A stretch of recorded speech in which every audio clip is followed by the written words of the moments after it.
I've never been someone who believed in ghosts. Honestly, I used to laugh at horror movies and tell people they were just letting their imaginations get the best of them. That was before 2014, before the nights that made me question everything I thought I understood about reality, about what's real and what isn't. I was 27 and had just moved into a small one-bedroom apartment outside of Chicago.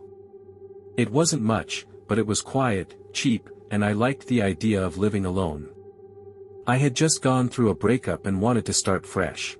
I set up my furniture, got a cheap bed, and began living what I thought would be a quiet, solitary life. The first time it happened, I chalked it up to stress. I had been having trouble sleeping.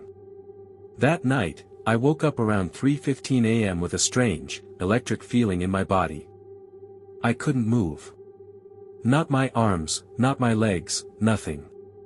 My chest felt tight, like something was sitting on me.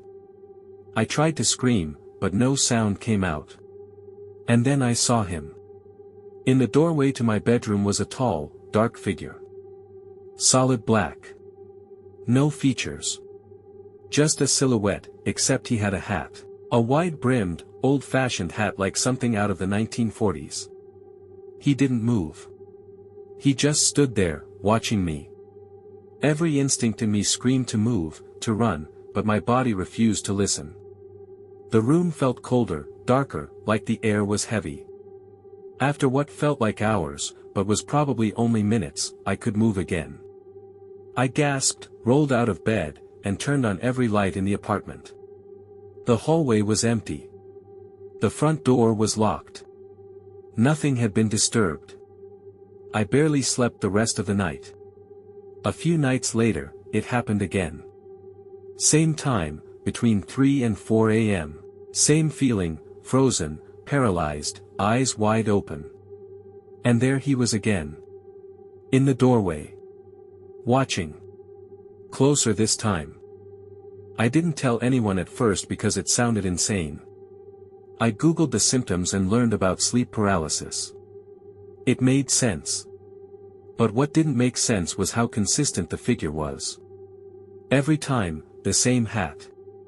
Same outline. Same feeling of being watched. One night, it changed. I had gone to bed late after binge-watching Netflix, trying to avoid sleep entirely. I finally dozed off close to 2 a.m.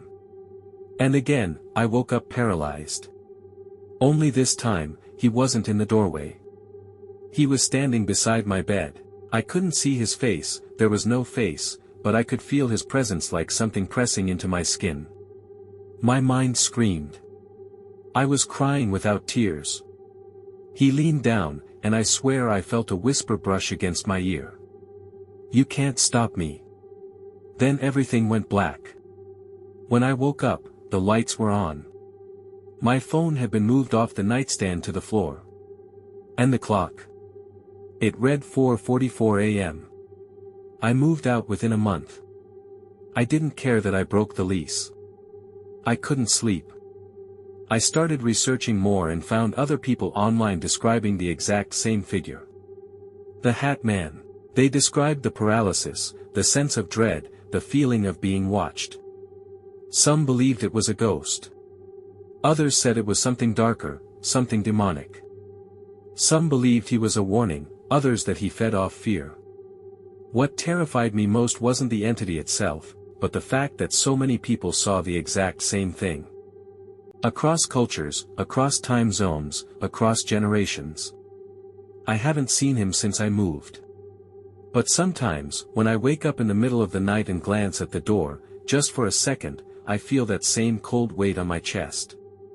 Like he's still there, just out of sight. Watching. Waiting.